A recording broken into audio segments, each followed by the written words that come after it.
ചോദിക്കുന്നുണ്ട്. അതാണ് ഇന്നത്തെ ചിന്താവിഷയം. ജെറമിയ 23:24 കർത്താവ് ചോദിക്കുന്നു, സമീപസ്ഥനായിരിക്കുമ്പോൾ മാത്രമാണോ ഞാൻ നിങ്ങൾക്ക് ദൈവം? എന്നുവെച്ചാൽ അതായത് ഓരോ അടയാളം കാണുമ്പോൾ മാത്രമാണോ ദൈവം? അപ്പം മാത്രമേ പ്രാർത്ഥനയുള്ളൂ, അപ്പം മാത്രമേ ആധ്യാത്മികമായ ജീവിതമുള്ളൂ, അപ്പം മാത്രമേ പള്ളിപ്പോക്കും കുരിശൂരൊക്കെ ഉള്ളൂ? അങ്ങനെയുള്ള ആൾക്കാരുണ്ടല്ലോ. അടുത്ത ചോദ്യം, അവരോടുള്ള ചോദ്യമാണ് അടുത്തത്. കേട്ടെ, വായിച്ചേ. ജെറമിയ 23:23.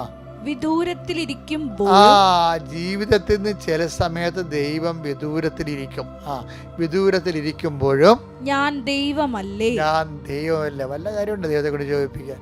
ഇങ്ങനെയുള്ള അണ്ണന്മാർ ഭൂമിയിലുള്ളതുകൊണ്ടാണ് ഇതുപോലുള്ള ചോദ്യങ്ങൾ ചോദിക്കുന്നത്. അതായത് ദൈവം എന്ന് പറയുമ്പോൾ സമീപസ്ഥമായിരിക്കുമ്പോൾ മാത്രമാണ് ദൈവം. ഞാൻ വിദൂരത്തിലിരിക്കുമ്പോഴും നിങ്ങളുടെ ദൈവമല്ലേ എന്ന് വെച്ചാലേ, എൻ്റെ മക്കൾ